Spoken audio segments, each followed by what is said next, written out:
This looked interesting. I've seen a lot of negative comments about this game, and this Star Wars Outlaws wasn't as bad as I thought, but we'll see what he means by that. I was not prepared for how bad this game would be. If Zoloft is an antidepressant, then Star Wars Outlaws is a pro-depressant. One that perfectly emulates the feeling of misery and apathy. The stealth is a bigger joke than Jar Jar. The speeder battles are more embarrassing than Rian Johnson's plot twists. The combat is awful, partly because they made Kay's blaster weaker than Kathleen Kennedy's integrity.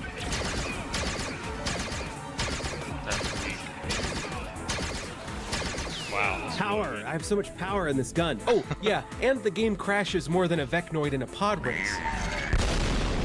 But I must admit that the universe itself is super interesting. It's oozing with wonderful Star Wars vibes and jaw-dropping scenery. But then once you start to look beneath the surface, the entire galaxy falls apart faster than a J.J. Abrams movie. Somehow Palpatine returned. And as I kept playing, Outlaws just got worse and worse. I truly felt as though I had been ripped. And as I kept playing, Outlaws just got worse. They're all just standing there with their backs to her. No one's looking. Everyone's just looking at the cliffs. That's ridiculous. Worse and worse. I truly felt as though I had been ripped off, that I had been duped again by Ubisoft's corporate Greedo.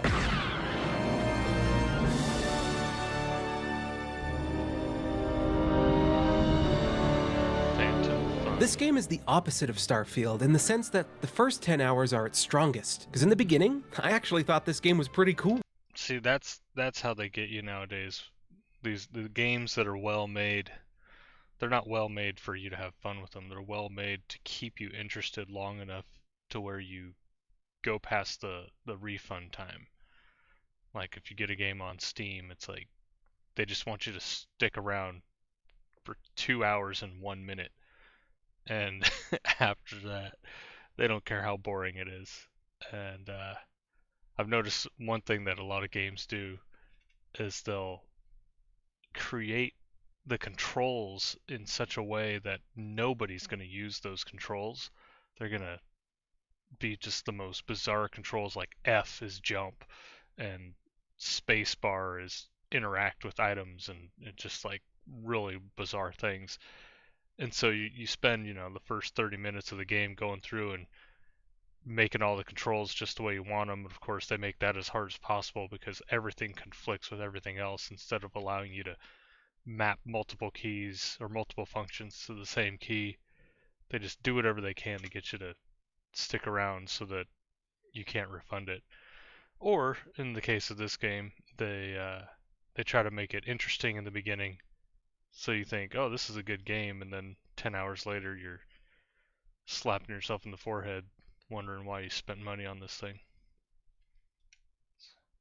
The sense that the first 10 hours are its strongest. Because in the beginning, I actually thought this game was pretty cool. The atmosphere was immaculate, the music was fantastic. I truly felt like I was walking around in Star Wars. Whoa! That's Harrison's Ford. I soaked up all the scenery, I played Sabacc, and won. I bet on a horse race, and won. Some I got parts these of it playable are cool, arcade games that you can mess cringy. around with, and oh, look at that. I got the high score. Yippee! Having these in the game is a really nice touch. I also enjoyed the lockpicking minigame. I thought it was one of the most engaging lockpicking mechanics I'd ever encountered. It's kind of like a little rhythm game where you need to time your clicks with the blinking of the light. But that got old pretty quick, and it didn't take this game too long to start showing its cracks. If it's like always the same minigame over and over and over again, and it doesn't mix it up, yeah, that's going to get boring fast. But it's a cool idea. They should have just made it evolve over time. Pretty quick, and it didn't take this game too long to start showing its cracks. I love jank. It's funny. That's pretty good. Jankiness like this is a large part of what motivates me to play through such a trashy game. And I captured so many janky clips that I don't think I'll be able to fit all of them into this video. Whoa! Some wind. It's windy in this bar, so I had to dedicate an entire section to it. Oh! Whoa! Nice. Like the conversations that the enemies have are so unnatural. You won't believe what I found in my poop this morning. My squad was pinned down by a rooftop sniper. Called in an ADST to bring the whole building down.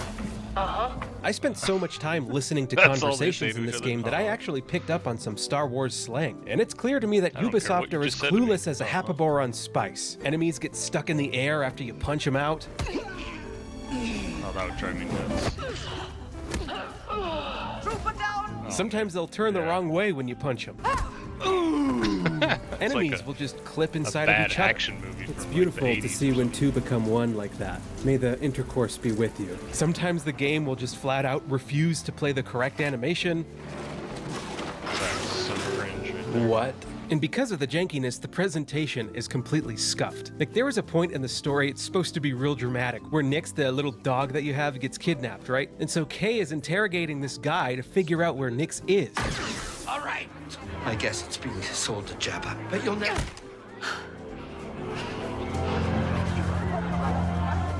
Oh, look at that, I found him, he's right there. Oh, he was there, but he disappeared. Sometimes the entire mission can disappear right before your very eyes. That Oh, would drive okay. me insane. What? I would like quit playing. Right What? there. Sometimes the audio That's would so cut sick. in and out during a transmission. Did you find Haas? Forget Haas. He lost Nix. I'm getting him back. From the Hutt. Yes. Which, as far as I understand, that would have been really easy for Ubisoft to program out of the game. It would have taken them literally 2 minutes to just give all their characters a mod mic. Today's sponsor. Do yourself a favor and get yourself a mic. When you do it and speak through it, then your vocals will be godlike. Attach it to the side of every single headset. When you use the patent pending, sticky little magnet. It's perfect for a gamer if their headset might be broken. Let your homies hear your call outs every time they are spoken. Goes in the controller Pretty via good ad. 2.5mm, $60 price tag. You know it ain't no wallet either. Listen up, you all might require this. A fully charged model mic can easily be wireless. The battery be lasting me for You half can a day. tell this ad was It's not made by a conveniently big eases me, so company. now I can perspire. Because Listen, actually, how they will put you some forget effort about the into it. noise cancellation? Now the homies won't be bothered by the screams of your creation. For real. My wife's out of town. I'm so sorry about this. Be sure to use my link in the description or the pinned comment to get yourself a mod Nice mic. Big thanks to hair. Mod Mic for the sponsorship. Now let's get back to the video. That was a pretty good ad. So this game has a reputation system, which was one of Outlaw's biggest selling points. And here's how it works. There are 4 criminal factions in this game that you can choose to level up, but leveling up one faction will cause you to lose reputation with another faction. You see, it's meant to be this ebb and flow. A thoughtful push and pull for the player to constantly change allegiances to suit whatever their current needs might be. It's a See, cool I idea for sure. like that if it's not like a zero-sum game where like maybe you'll gain some and lose some, but it won't always be exactly the same point values, so that you can like over time you can kind of work your way up with everybody if you're clever enough. But it looks like it was like a straight, zero sum. You gain 50, you lose 50 with someone else.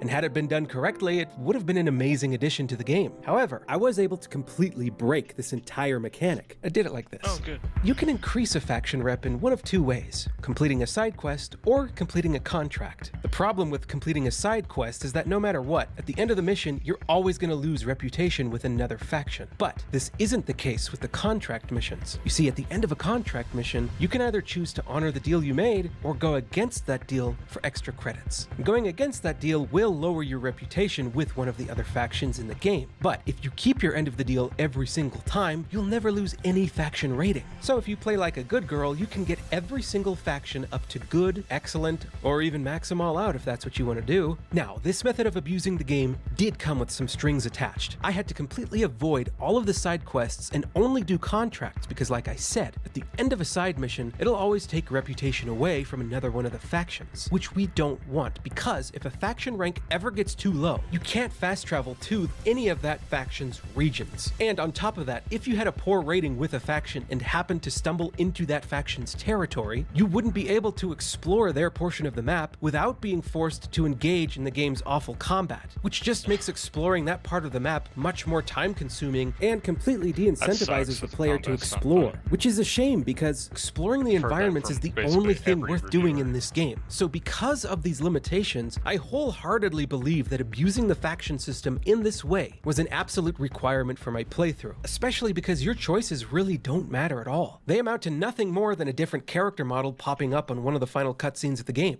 and that's it.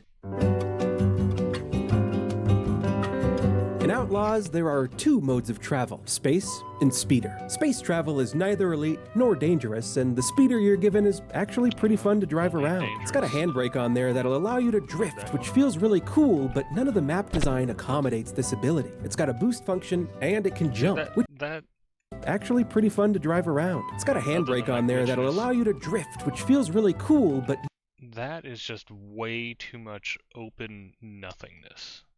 I get that it's like a desert planet, but put some stuff out there to do, you know? Like, I mean, I'm not playing it, I'm not exploring it, so I can't really see exactly what's out there, but you can kind of see what's not out there. none of the map design accommodates this ability. It's got a boost function, and it can jump, which is nice, but none of the map design accommodates this ability. And of course, in classic Ubisoft fashion, you can have your speeder spawn on you with the simple press of a button. Oh, the speeder leaving me when I call it. The worst part about the speeder is that when you get into it, the camera automatically points up towards the sky, so you can't really see anything that's in front of you. That's stupid. Good job. I lost them. Now this is incredibly stupid. It's the equivalent of getting into your car and staring up at the sky to drive. So to correct the camera, you need to hold down right-click to rotate the camera and center it in a place that feels better for you. I've played If you some let go games of like right-click, that the where it's camera just goes like back to looking at the sky. So you've whoever always got to hold designed down it, right-click when you're scooting. never And you spend played a a lot game of time before. on your scooter, they think, traversing yeah, these bland and that's empty environments because there's hardly any fast that's what travel you spots want. out there in the wild, which is just another And you just reason have why to, like, cheesing the hold down faction system right-click. is so important. Keep looking down the whole time. Now, Kay Vess isn't the worst character, but she's certainly not the best. She's sassy, spunky, and individualistic. She's got no crew. You've got no crew, Kay. Kay is completely on her own. She's Solo. and she don't need no help from nobody. Take some credit. She don't need no man. For the data spike. I'm good. Then I'll put it towards your rent. I said I'm good, Bram. But then literally 2 seconds after she's had this conversation, she's trying to bum some free food off this Ahsoka lady. Smells a little heavy on the bunta spice. Want me to taste that for you? Forget it, Kay. I don't care what Bram says. Go freeload somewhere else. This, to me, instantly negated her character that they tried to establish, and just kind of shows how strong the writers are over there at Ubisoft. So I didn't like Kay, but I also didn't dislike her. She's kind of a Tuca cat who ate the bula bird. The most notable thing about Kay Vess is she... Yeah, see, what probably happened there is you've got siloed writers who aren't interacting with each other, and they've all got their own vision for who this person's supposed to be or how the world views them. And they didn't bother spending the time to cross-reference with each other and see, what each other are writing. It's pretty sad. He doesn't have any chubbies. But here's what I do find strange. They hired an actual model named Humberly Gonzalez. Hi, my name is Humberly Gonzalez, and I play Kay Vess in Star Wars Outlaws. But for some reason, they downplayed her. Wow. So look at that. So on the left, you have a super hot chick. She's like a 9. And then, what is this on the right? She's like totally mid.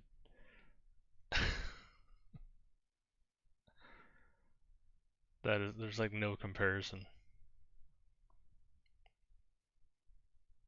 Appearance when they put her into the game. This is a decision that I don't understand. All I know is if I were Humberly, I would be insulted. But regardless, I'm a simple fella. I still think Kay Vess is beautiful. In fact, I was so overcome by her beauty, I just had to write a song about it. Girl, I like your waist and all the features on your face.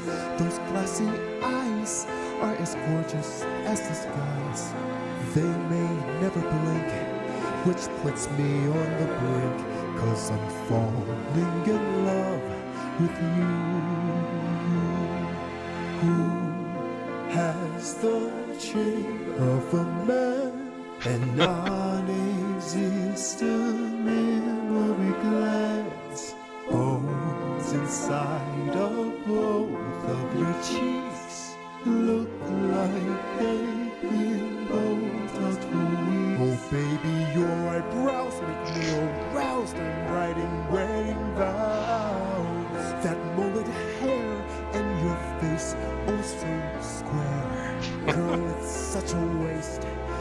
you are out of space, 'cause I'm falling in love with you.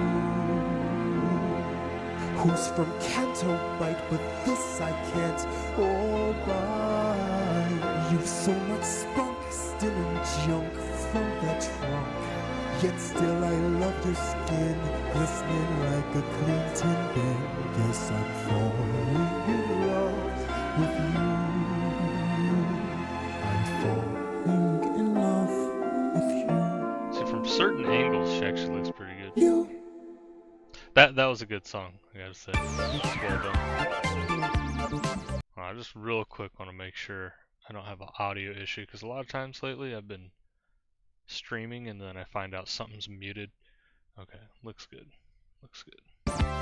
Stealth is an absolute joke in this game, a VARP farmer to our intelligence. Guys will literally look at you and go to investigate the last spot they saw you at, except sometimes they'll get lost on their way over to you. Yeah, a lot of games get stealth wrong.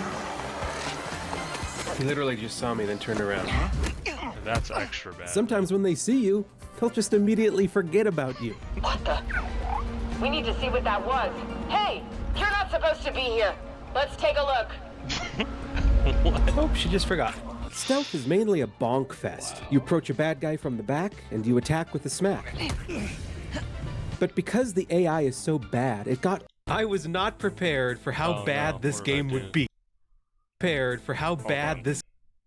Okay, I'm gonna have to rebind that key. Saw me. Once you unlock an ability called Fast... Oh, she just forgot.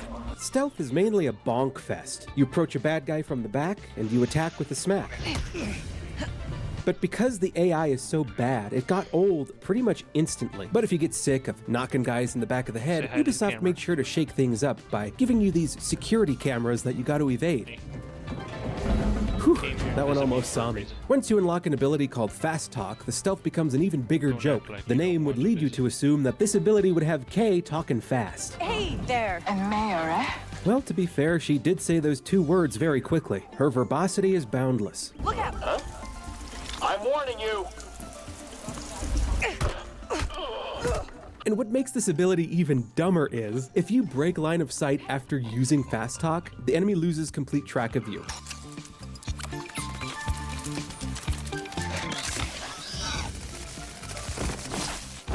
So as you can see, there's not much to the stealth here, but you'll want to be a sneaky Susan a majority of the time you're playing, because if you get caught by the Imperials, you will become wanted, which just means they're going to send death squads at you. Well, they don't actually send them at you. They spawn them across the map, turn off fast travel, and expect you to go to them. And if you don't, well then the enemies are never going to stop coming at you. Additionally, if you're sneaking around a restricted zone at a faction's territory and get caught, you will lose faction rating as well. This is why remaining stealthy is extremely important, especially since the combat is not fun. So generally when I got caught, I would just load up an old save. What? What a load! What a load! So in combat, the blaster you get is super weak.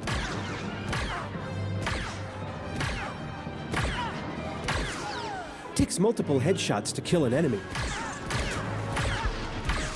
In fact, it's so weak that it takes more than one shot to destroy a glass bottle.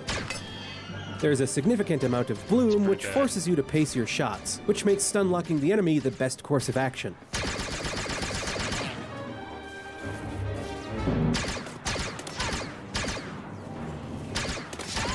Later on, you do get some upgrades to your blaster that make it better, which does make the combat more bearable, but not by much. Now, having a bad blaster encourages you to pick up enemy weapons off the ground, all of which are far superior to the pea shooter in Kay's vest. I think this was intentional. It's meant to feel like this Uncharted-esque seat-of-your-pants thrill ride, where you're constantly popping out of cover and rolling around to grab new weapons. But it always just devolves into decade-old cover-based shooting.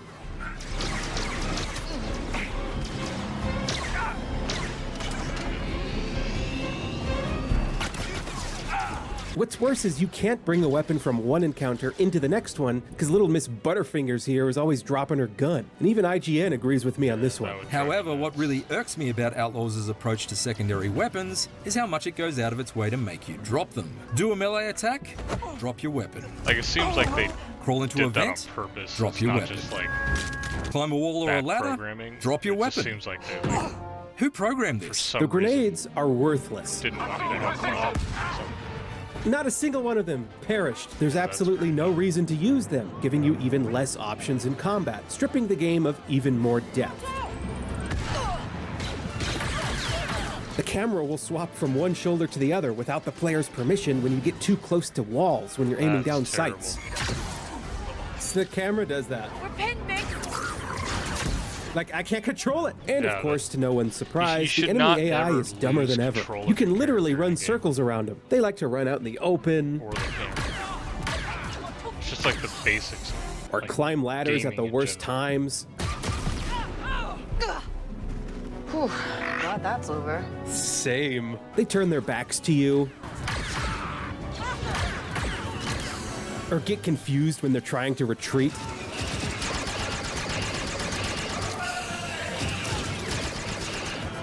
Oh, I almost forgot. There's also wildlife that you can kill. And it goes a little something like this. Wait, are you recording?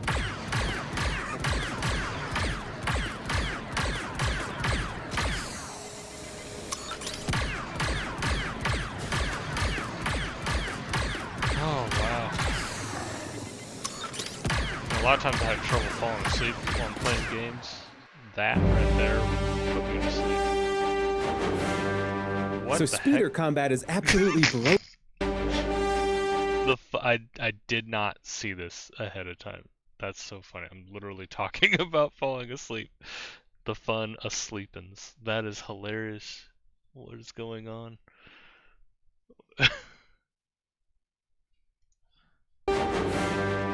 So speeder combat is absolutely broken.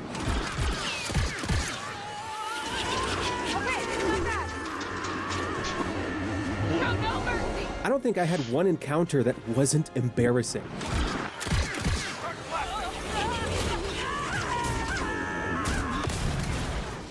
But to call what you're seeing on screen right now speeder combat would be disingenuous. Because first of all, you can't even run people over in your speeder. That's so slow. And secondly, you can't even shoot while driving your speeder. Well, technically you can, but you gotta wait until this little adrenaline bar fills up. Once it's full, you can stop time, mark all the enemies, and let K-Vess kill everybody for you, turning her into a speeder deleter. Of course, it doesn't see what's going on. So I found this ridiculous article where a developer at Ubisoft described why they didn't implement speeder battles into the game. And their reasoning goes as follows. If we made it so that you can free aim and shoot, then we'd also have to then make the speeder drive nicely when you're not looking forward. It makes a lot of sense that they didn't put that into the game, because it's not like they could have copy and pasted that from Far Cry. Remember those games where you could turn around and aim and shoot behind you while the car drives nicely when you're not looking forward? What do they mean by drives nicely? Like, what, the only other option is to make it drive like garbage? Like, it's just have it drive. Like, how is that a different programming? The only thing different is the camera's changing an angle. Nothing needs to change about the speeder. What are they lying or dumb? I don't know. Like what are you doing? They're as incompetent as the high schooler that made this. That's a pretty bold move, showing up at a McDonald's looking like that. At the beginning of the game, you steal a ship, but Kay crashes it and it gets busted. So you need to go get some parts to get it all fixed up. There.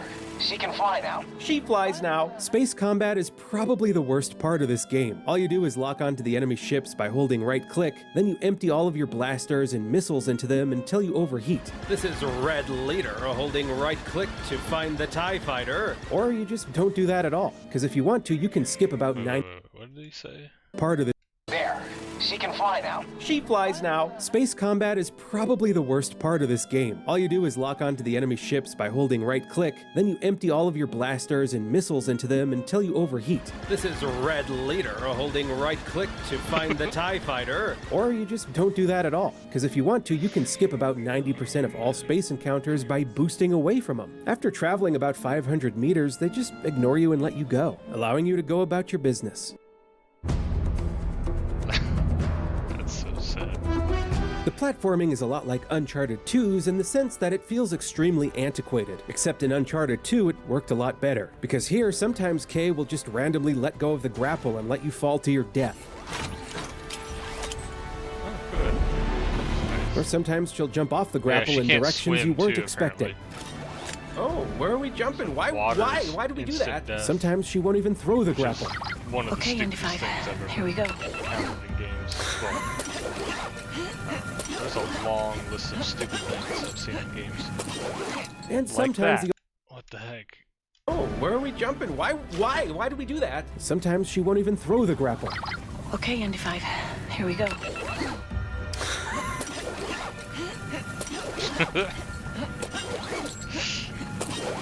And sometimes the old gal can't even grab onto ledges. The platforming is as mindless as you can get. You simply climb from A to B, and within that time, my mind has already wandered to something far more interesting. You don't need to put any thought into where you're going or what you're doing, and really it honestly feels like game padding. Yet you're forced to spend several hours doing this. But as my mind wandered, I had a thought. Perhaps the difficulty of this game has been perfectly tuned to fit the skill level of a video game journalist, to appear as though that it is a good game to somebody who really doesn't understand them. Because, you know, if good old trustworthy IGN gives the game a high score, then a more casual gamer would be incentivized to pick it up. But this is merely a theory. Pretty solid theory, though. The story is mega basic. Kay Vess gets roped into helping the Rebel Alliance break into a villain's vault, but she gets caught, so the villain puts a death bounty on her head. Then she's approached by another guy who gives her the opportunity to remove her death bounty by stealing from the very same villain's vault a second time, and selling whatever was in there so that she could make enough credits to pay the villain off and remove her death bounty. But the guy who hired her to do the heist is actually the villain's twin brother, which is bad. Turns out the villain doesn't even have money in his vault. Instead, he has secrets, which his twin brother intended to sell. But Kay gets a hold of those secrets and winds up giving them to some bounty hunter chick who had like 20 minutes of screen time across the entire game. And so when your plot is that convoluted and flimsy, you cannot expect people to sit through these cutscenes. Calling in some favors. I hope.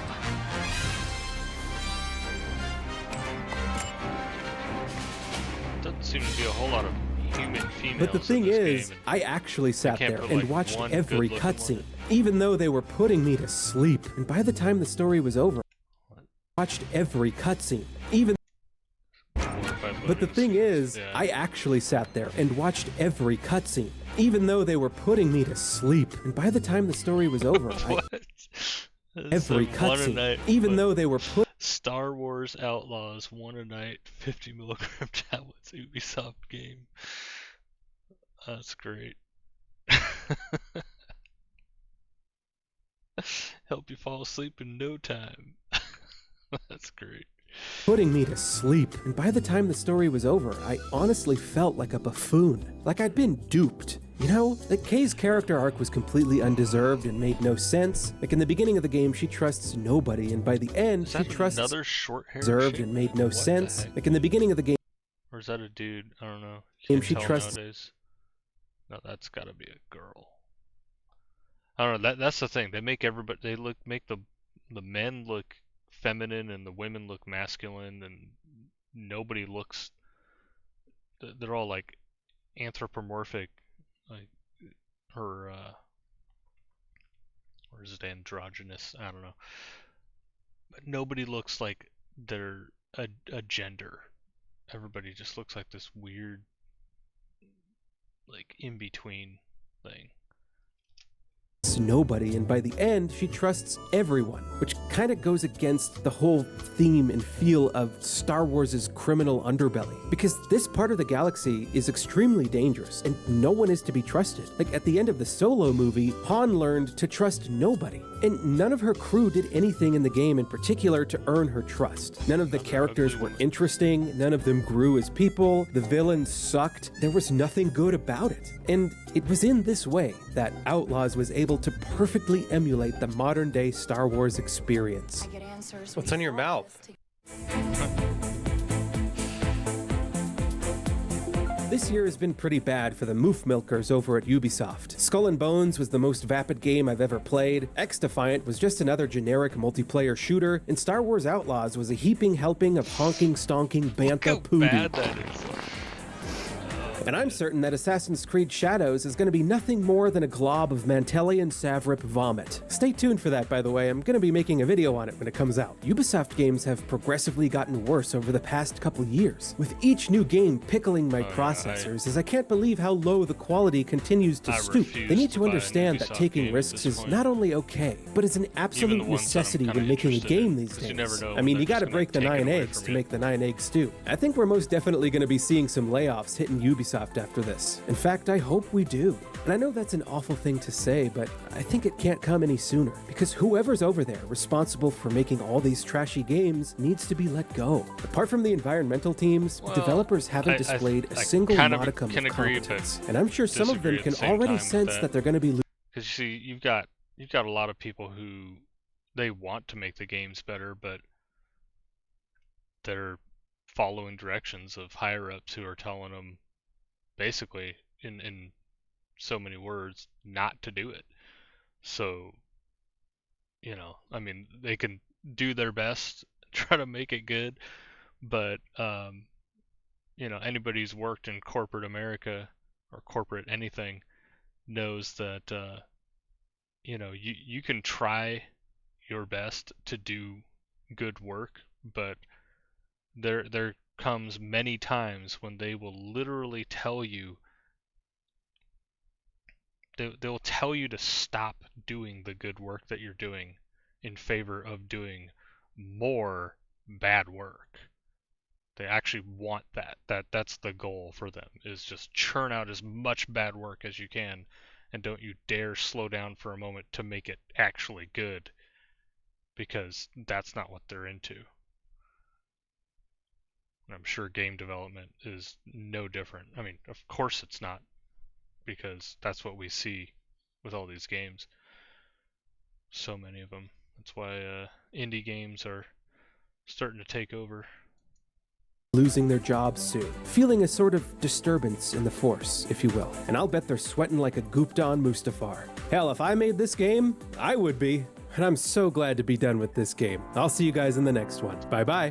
Girl, I like your waist and all the features that was pretty good. Those glassy eyes are as gorgeous as the sky. I'll link this video with the chat and also the comments of my own video. That was pretty good.